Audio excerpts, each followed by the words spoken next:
बच्चों लोग TIR पे बेस्ड क्वेश्चंस करने हैं अपन को आज, ठीक है। क्वेश्चन कहता है एक ट्रांसपेरेंट सॉलिड सिलेंडर रॉड है जिसका खुद का इंडेक्स कितना है, बोलो 2/√3। तो मैं अंदर वाले इंसान का इफेक्टिव इंडेक्स लिख रहा हूं बच्चों लोग 2/√3। ओके। फिर कहता है एक लाइट रे को इंसिडेंट कराया गया एक मिड पॉइंट से एज शोन, और आपको क्या बताना है बच्चों, जो इंसिडेंट का एंगल होता है ना, वो अपन को यहाँ पर प्रूव करना है कि वो एंगल कितना होगा क्रिटिकल के लिए। ठीक है, तो बोर्ड पर देखते रहें सब के सब बच्चे। ये एंगल थीटा दिख रहा होगा हम सबको, है ना बच्चों।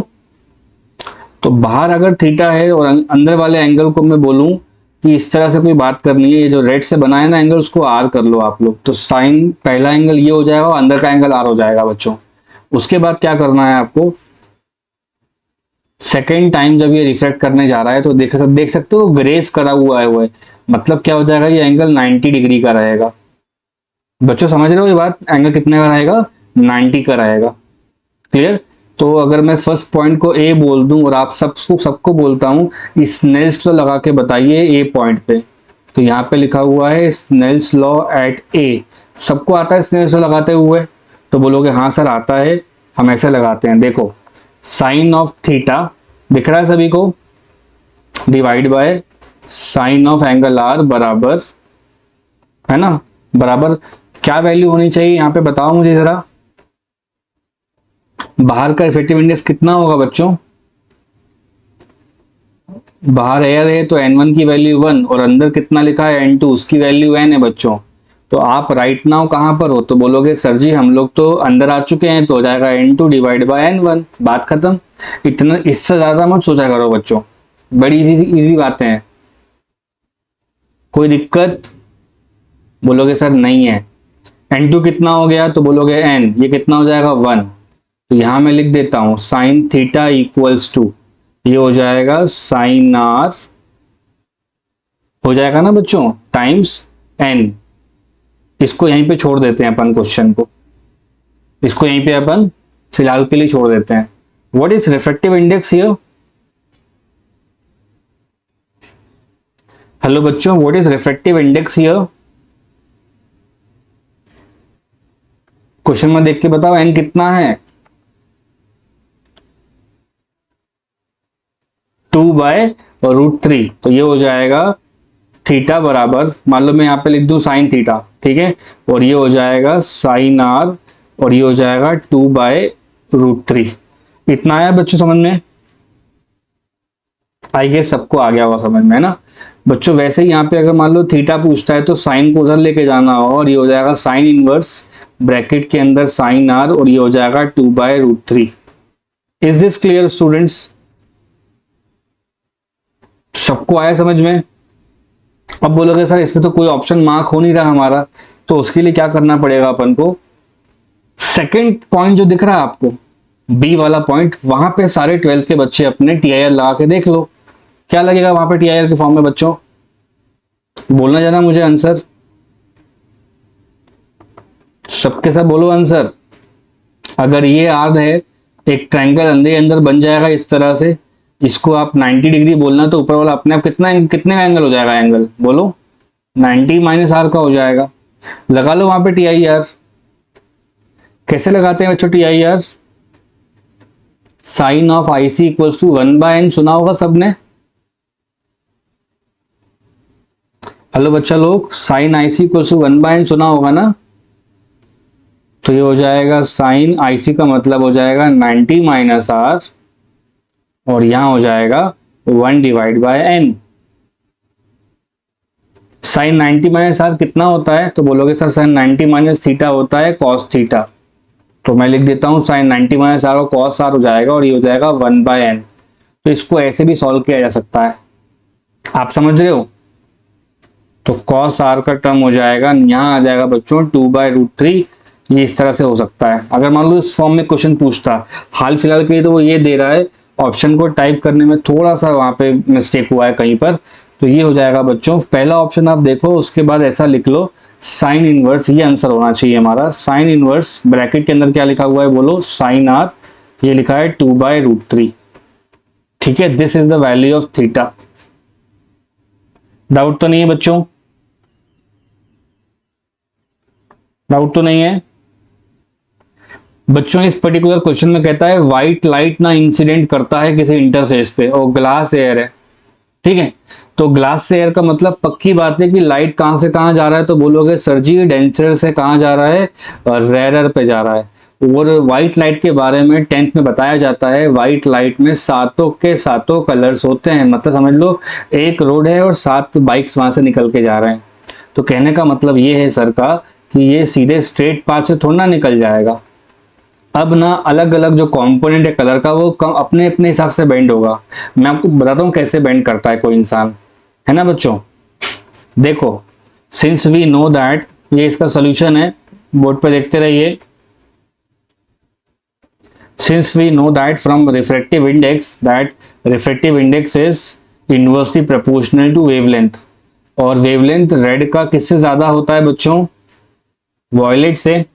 हाँ ना बोलो, रेड का ज्यादा होता है ना वेवलेंथ, तो वैसे ही रिफ्रैक्टिव इंडेक्स रेड का कम हो जाएगा किससे? वॉयलेट से। कम का मतलब होता है ये लेस डिविएट करेगा, ये लेस डिविएट करेगा, और ये वाला बच्चों रेड है ना, ये लेस है ना, तो रेड वाला आपका क्या करेगा?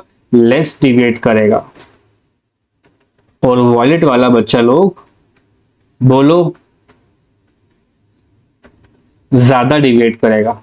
Is this clear to everybody? देखो, रेड का वेवलेंथ ज्यादा है तो उसका रिफ्रैक्टिव इंडेक्स कम होगा। इसका मतलब बिल्कुल क्लियर है कि रेड लाइट ये ऐसे जा रहे होंगे बच्चों। 7 कलर्स पता होंगे ना आप लोगों को, कौन कौन से होते हैं? तो देखो, ग्रीन वाले के इधर 3 कलर है, इसके इधर 3 कलर है। मतलब क्या है इसका? बोलो। इट मीन्स दैट बच्चों, इट मीन्स दैट 3 कलर यहाँ पे ऊपर निकल रहे होंगे और 3 कलर यहाँ पे नीचे जा रहे होंगे। इन तीनों के साथ TIR होगा और ऊपर के 3 जो सीधे निकल के जा रहे हैं वहां रिफ्रैक्शन हो रहा होगा। तो ऊपर कौन से कलर होंगे? ग्योर वाले ऊपर और विब वाले नीचे, और जी आपका सेंटर पे आ रहा है। किस किस को डाउट आया? तो आंसर क्या होगा बच्चों? बोलो। जो टोटली रिफ्लेक्ट कर जाएंगे वो कौन से होंगे? देखा है ना, जस्ट टोटली रिफ्लेक्ट एमर्जिंग रे एयर कंटेन्स, है ना। तो यहां पे लिख देता हूं मैं, एयर के अंदर क्या क्या होगा? Air contains. बोलो कलर कौन कौन से होंगे? येलो, ऑरेंज और रेड। याद रखना इन चीजों को, ठीक है। तो चलो बच्चों, ये क्वेश्चन चेक करते हैं। What will be the minimum angle of incidence such that total internal reflection occurs on both the surfaces? तो समझाने के लिए मैंने एरो बना दिया है बच्चों। ये है आपका, समझ लो सरफेस नंबर 1 है, ये सेकंड हो जाएगा स्लैब, और ये हो जाएगा थर्ड। तो ऑप्शन में कैसे मार्क करोगे आप लोग? देखते रहो मेरे को क्या कर रहा हूं मैं। ये लिखा हुआ है TIR एट सरफेस 1 एंड 2। 1 2 पे पढ़ना है TIR। तो कैसे पढ़ोगे? डायग्राम से पढ़ोगे आप लोग, ठीक है। ऊपर कौन सा मीडियम दिखा है बच्चों? कितना इंडेक्स है? √2। नीचे कितना इंडेक्स लिखा हुआ है? μ2 की वैल्यू बोलो 2। तो लाइट कहां से कहां जानी चाहिए? जल्दी बोलो। लाइट ऐसे जा रही होगी और नीचे निकल आएगी। ये इसके लिए क्या होना चाहिए कंडीशन? ठीक है, तो पहला एंगल कौन सा मानेंगे अपन लोग? क्रिटिकल एंगल, है ना, उसको इंसिडेंट बोलते हैं। और रिफ्लेक्शन कहाँ करना चाहिए बच्चों? ये इस तरह से रिफ्लेक्शन करना चाहिए इसको 90। उससे बड़ा एंगल हो जाएगा तो अपना काम हो जाएगा। 12th के बच्चों समझ में आ रहा है क्या कर रहा हूं मैं? You just need to write the equation of Snell's law. बोलो, what is your first angle? Sine i, यही होता है ना। What is your second angle? तो बोलोगे सर साइन 90। बराबर। आप कहां पे हो फिलहाल? तो बोलोगे सर यहाँ पे मेजर करते हैं, तो हो जाएगा यहाँ पे √2 डिवाइड बाय 2। किस किस को आया बच्चों ये? और यू कैन राइट μ1 बाय μ2। ये हो गया पहले का इक्वेशन। दूसरे के बारे में बात करते हैं। अब TIR पढ़ना है अपन लोगों को सेकेंड और थर्ड सरफेस पे। सेकेंड थर्ड सरफेस कैसा दिखता है बच्चे लोग? जरा बताना कोई। यहां पे हो रहा है म्यू2 की वैल्यू 2 और म्यू3 की वैल्यू √3। बताओ, लाइट देखो यहाँ पे नीचे फॉल कर रहा है लेकिन थर्ड में नहीं निकल पा रहा है, सेकंड पे रह जा रहा है।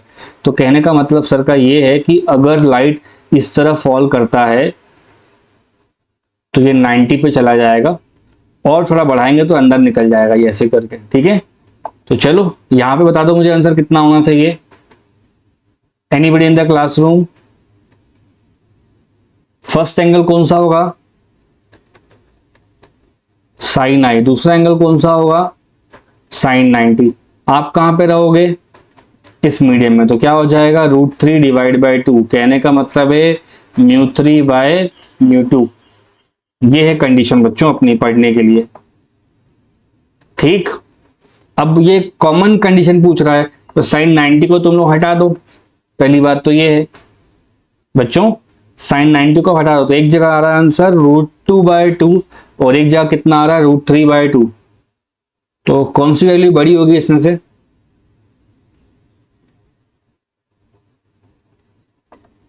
Sign i should be greater than √3/2। तो लाइट बच्चों दोनों तरफ से DIR कर देगा और बच्चों अंदर ही रह जाएगा। पेपर में ऐसे क्वेश्चंस को TIR से लिखा जाता है।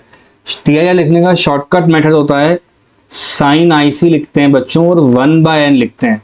ये तब लिखा जाता है जब सेकंड मीडियम जो रहता है वो एयर होता है, लेकिन जब सब जगह मीडियम चल रहे हो तो आपको बेस्ट जो समझाते हैं टीचर्स वो बोलेंगे कि रिफ्रैक्टिव इंडेक्स से करना शुरू करो। So students, let us now study refraction at curved surface. तो यहां पर क्या लिखा हुआ है बोलो? Refraction at curved surface.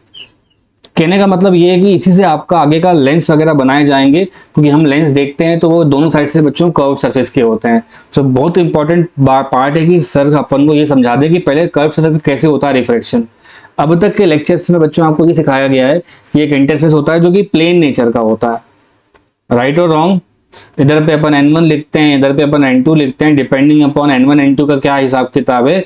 आपको लाइट रे रिफ्लेक्ट करता हुआ दिखाई देता है बच्चों, ये इंसिडेंट हो जाता है और ये क्या होता है? रिफ्लेक्टेड हो जाता है। हाँ है ना? तो बच्चों ये नॉर्मल सा आपका रिफ्रैक्शन है। कहां से पढ़वाया गया आप लोगों को? प्लेन सरफेस से।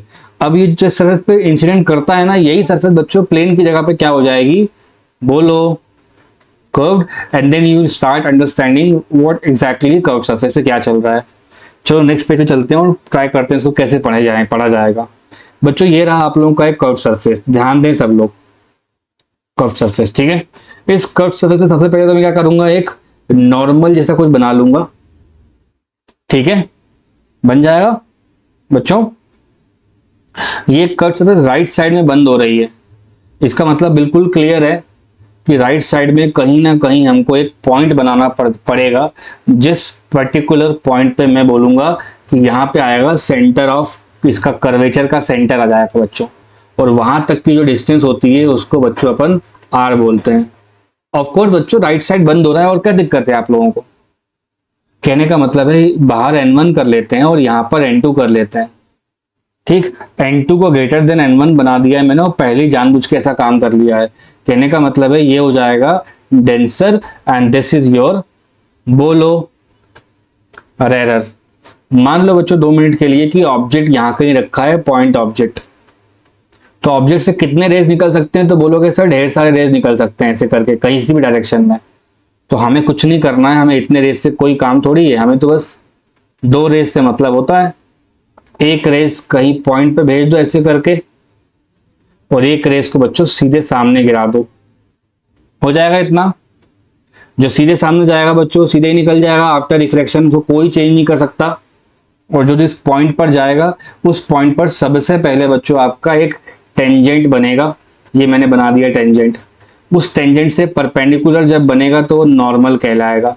मैथमेटिक्स वाले बच्चे समझ रहे होंगे, सर्कल से अगर किसी पॉइंट से परपेंडिकुलर लाएंगे तो क्या बन जाएगा? वो नॉर्मल बन जाएगा, है ना?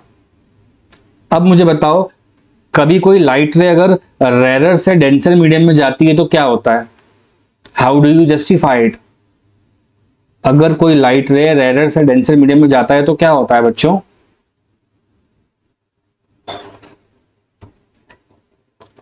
तो नॉर्मल कहां दिख रहा है आपको यहां पे?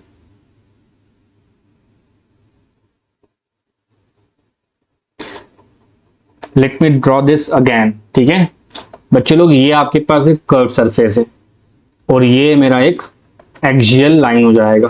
ठीक, ठीक है, देखते रहना। इसको आप लोग ऑब्जेक्ट बुलाओगे। ऑब्जेक्ट, ऑब्जेक्ट से बच्चे एक स्ट्रेट रे पास होगा तो उस पर कोई भी बैंड डिविएशन नहीं आएगा। बोलोगे सर सही है, बिल्कुल।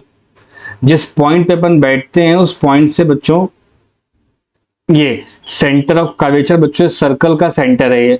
सेंटर तक का डिस्टेंस कितना होता है? तो बोलोगे सर जी आर होता है, इतना तो अपन को पढ़ाया ही जाता है। ठीक है, इंसिडेंट रे अगर एक यहाँ कहीं हिट करती है तो पहला काम पता है बच्चे के दिमाग में क्या आना चाहिए? उस जगह पे एक टेंजेंट ड्रॉ करनी चाहिए उसको, इस तरह से। मैंने भी कर ली। उस टेंजेंट से जैसे ही आप परपेंडिकुलर ड्रॉ करोगे तो मैथमेटिक्स के बच्चों को मालूम है कि सर्कल पे अगर टेंजेंट पे परपेंडिकुलर मार देंगे तो वो सेंटर की तरफ बढ़ती है। बच्चे लोग ये आपका नॉर्मल है। क्या है? नॉर्मल। अब मुझे बताओ what is angle of incident in this diagram? तो बोलोगे sir angle of incident normal से तो बनाया जाता है। किससे बनाया जाता है? नॉर्मल से बनाया जाता है। तो नॉर्मल से ये रहा आपका एंगल ऑफ इंसिडेंस। इस लाइट को सीधे ऐसे निकल जाना चाहिए था, क्योंकि यहाँ पे n1 मीडियम है और यहाँ पर बच्चों n2 मीडियम है, जो कि ज्यादा है n1 मीडियम से। लाइट कहाँ से कहाँ जा रही है? तो बोलोगे सर डेंसर मीडियम में जा रही है। कहाँ से आ रही है? तो मैं बोलूंगा रेयर से आ रही है। तो बच्चों लाइट सीधे नहीं जाएगी, लाइट बैंड कर जाएगी, इस तरह से बैंड करके यहाँ कहीं मिलेगी। तो जहां पर रिफ्रैक्टेड रे मिल रहे होंगे बच्चों उस जगह पे आप इमेज बोलोगे। इमेज को देखेंगे अपन सेंटर पॉइंट से तो बच्चों उसको वी बोलते हैं, ये रहा वी। और ऑब्जेक्ट को देखेंगे तो क्या बोलेंगे? उसको यू बोलेंगे। यहां तक का डायग्राम बिल्कुल क्लियर होना चाहिए हर बच्चे के लिए। डाउट बोलो मुझे। लेट्स लेबल द डायग्राम बच्चों, थोड़ा और लेबल कर लेते हैं इसको। जो इंसिडेंट रे आपको दिख रहा होगा वो इस सरफेस की तरफ बढ़ रहा है। जो बाद में रे दिख रहा है बच्चों वो रिफ्रैक्टेड रे हो जाएगा। नॉर्मल से इंसिडेंट रे का एंगल आई कहलाता है और नॉर्मल से रिफ्लेक्टेड रे का एंगल आर कहलाता है। ये एंगल बच्चे मिस करते हैं कई बार। जानबूझ के एक एंगल में यहाँ पे अल्फा लिखूंगा, एक एंगल बच्चों में यहाँ पे बीटा लिखूंगा और एक एंगल बच्चों में यहाँ पे गामा लिखूंगा, क्योंकि मुझे इतना ही करना आता है फिलहाल। ठीक, ऐसा क्यों किया जा रहा है? बिकॉज जो ऑब्जेक्ट है, मैं यहां लिखता हूं ऑब्जेक्ट इज पॉइंट ऑब्जेक्ट। जो ऑब्जेक्ट है आपका वो बच्चे लोग पॉइंट ऑब्जेक्ट है। देयरफॉर पैरेक्शियल रेज, जो पैरेक्शियल रेज होते हैं उनसे पढ़ा जाएगा। पैरेक्शियल रेज में क्या कहते हैं अपन लोग? तो बोलोगे सर बड़ा आसान होता है पैरेक्शियल रेज को पढ़ना। साइन थीटा को क्या मानना पड़ता है? थीटा। कॉस थीटा अगर आएगा फॉर्मूला क्या मानना पड़ेगा? 1। और टेन थीटा क्या मानना पड़ता है? तो बोलोगे सर जी थीटा। ये होता है रूल पैरेक्शियल रेज को पढ़ने का। इतना है समझ में बच्चे लोग? इतना समझ में आया क्या? All right. देखो अल्फा बीटा गामा लिखा हुआ है। Because of the large aperture, जिस पॉइंट पे इंसिडेंट करता है उस पॉइंट का नाम ए रख देते हैं, सेंटर वाले पॉइंट का नाम मैं पी रख देता हूं। उसको नीचे से ड्रॉप करेंगे बच्चों तो ये हो जाएगा एम। सबसे पहले अपने आप को सेव करने के लिए ऐसा लिखा जाता है A P is likely approximately equal to A M, ताकि आप सारे के सारी ज्योमेट्री यहाँ पे लगा सको। ज्योमेट्री कैसी बच्चों? आप देख ही सकते हो कि एक ट्रायंगल बनता दिख रहा होगा आपको यहाँ से ऐसे करके, और एक और ट्रायंगल यहाँ बनता दिख रहा होगा। ऑब्जेक्ट की नाम ओ है, इमेज है, सी है। तो चलो मैं आपसे पूछता हूं, सब बच्चे देखो मेरे साथ साथ, यहाँ पे एक ट्रायंगल ले रहा हूं मैं ए ओ सी। बच्चों ये बड़ा वाला ऐसा ट्रायंगल दिख रहा होगा आपको। ये ट्रायंगल कुछ इस शेप का है। इसका बाहर का एंगल क्या कहला रहा है? तो बोलोगे सर आई कहला रहा है। अंदर क्या लिखा है? तो बोलोगे सर अल्फा लिखा है और बीटा लिखा है। तो पता होगा ना अपन को बचपन से कि एक्सटीरियर एंगल की प्रॉपर्टी क्या होती है? हाँ ना बोलो। तो क्या हो जाता है? एंगल ऑफ इंसिडेंट बराबर बोलो alpha plus beta. Is this clear? एक ट्रायंगल और ले लेते हैं बच्चों, ए सी आई। ये टेढ़ा वाला एंगल दिख रहा होगा आपको ऐसा करके, है ना? तो इसके सामने कौन सा एंगल निकल रहा है? बीटा। अंदर कौन सा एंगल है आर? यहाँ कौन सा एंगल है बच्चों? गामा। तो मुझे बताओ बीटा किसके बराबर होगा यहाँ पे? Here beta is the exterior angle. Diagram देखो ना बड़ा वाला, ये बीटा क्या है, बाहर वाला एंगल है, तो अंदर कौन सा दो एंगल बन रहा है, आर प्लस। तो बच्चे लोग यहां अगर मैं बोलूं एंगल आर कितना होगा तो क्या बोलोगे, बीटा माइनस गामा। इतनी ये दो बातें लिख लेना है और थोड़ा दिमाग लगाना है, ठीक है। अब मैं लिखता हूं बच्चों, अप्लाई स्नेल्स लॉ। कितने बच्चे हैं क्लास में जो लगा सकते हैं स्नेल्स लॉ इस क्वेश्चन में? How many of you can write Snell's law?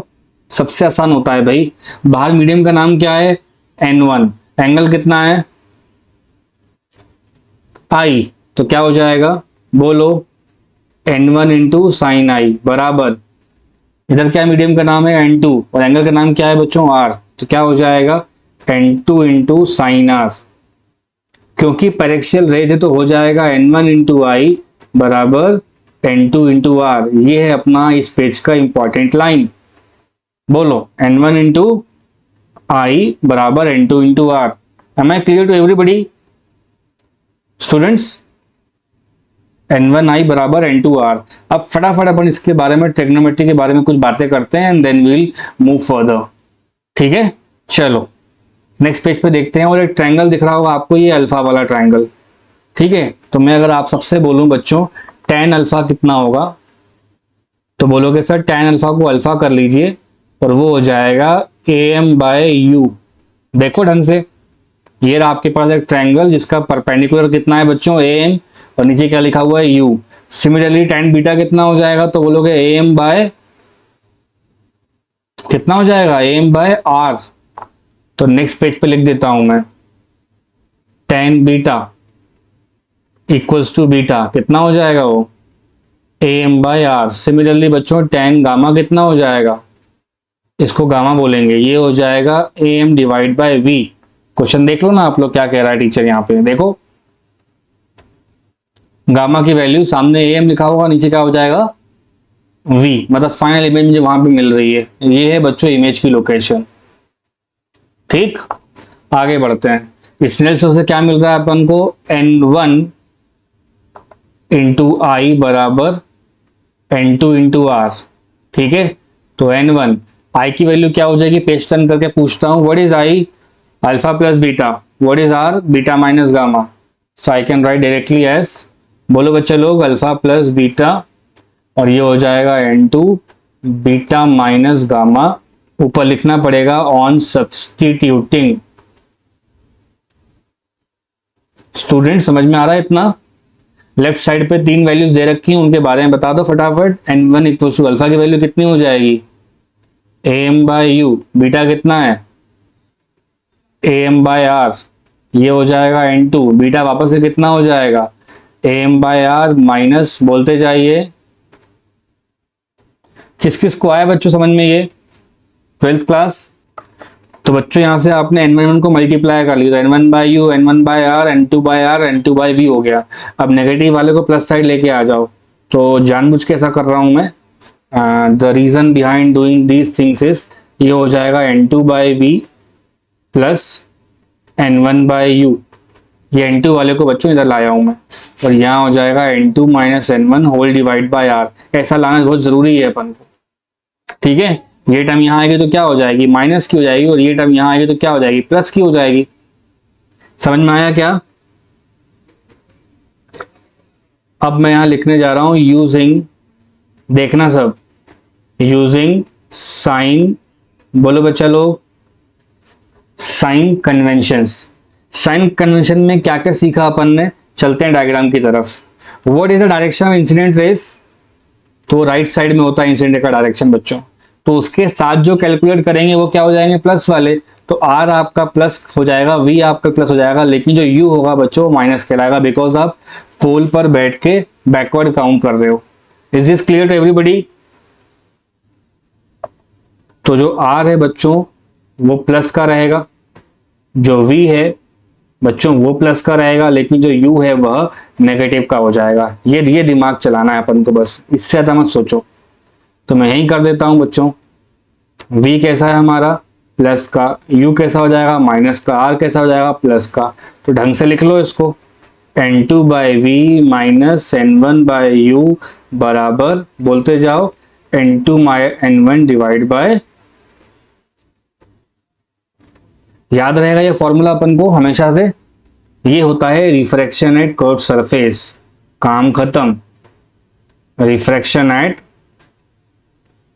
Curved surface. मैं इसको लिखना बताता हूं बच्चों, कैसे लिखेंगे इसको, है ना, शॉर्टकट में कैसे लिखोगे आप लोग। मान लो कभी रैंडम सा कोई क्वेश्चन सामने आ जाए और ये आपके पास सरफेस बन जाए, एक तरफ मीडियम का नाम n1 है, एक तरफ मीडियम का नाम क्या है n2 है, और ये आपके पास लाइन है। Without drawing anything, without doing कुछ भी नहीं करने के पहले आप बस इतना लिख सकते हो कि ऑब्जेक्ट कहाँ पे है एक तरफ है और इमेज कहाँ बनेगी आपकी एक तरफ बनेगी। हाँ है ना बच्चों? अरे ऑब्जेक्ट कहाँ है बच्चों, एक तरफ, इमेज कहाँ एक तरफ है, तो कुछ नहीं करना होता है, इक्वल टू का साइन लगाएंगे। लाइट जहां से जहां जाती है, मतलब कहां से कहां जा रही है, तो बोलोगे सर 1 से 2 पे जा रही है, तो दोनों का डिफरेंस कर दो, final minus initial divide by जो सरफेस रिस्पॉन्सिबल है। तो कौन रिस्पॉन्सिबल है बच्चों? आर रिस्पॉन्सिबल है। तो ऐसा लिखते हैं n2 minus n1 bye are. आगे चल के बहुत से क्वेश्चंस मिलेंगे जहां पे यहाँ पे n3 लिखा होगा, n4 लिखा होगा, pq लिखा होगा, लेकिन जो फंडामेंटल है वो यही रहेगा। दोनों का डिफरेंस मारो, डिवाइड बाय जो जवाबदार है सरफेस वो लिख दो यहाँ पे। उसके बाद यहाँ पे है ना, फाइनल इमेज कहाँ बन रही है बच्चों? फाइनल इमेज कहाँ बन रही है, बोलो मुझे कोई एक बच्चा आप में से। v कहाँ बन रहा है? n2 बन रहा है ना, तो हो जाएगा n2 पे बनता है v माइनस n1 पे बनता है u।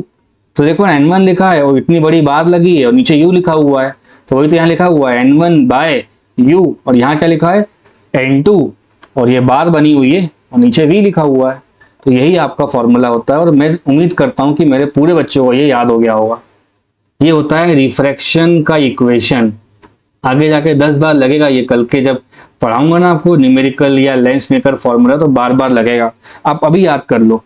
फिर से रिपीट कर रहा हूं, जिन दो सरफेस पे होता है रिफ्रैक्शन, उन दोनों का माइनस करके डिवाइड बाय वो सरफेस लिख देते हैं, तो n2 minus n1 divide by r कर देते हैं। ठीक है, यहां करना है बच्चों। फाइनल इमेज कहां बन रही है 12th के बच्चों, boys and girls? Final image कहां बन रही है? n2 बन रही है, और इनिशियल इमेज कहां पे थी?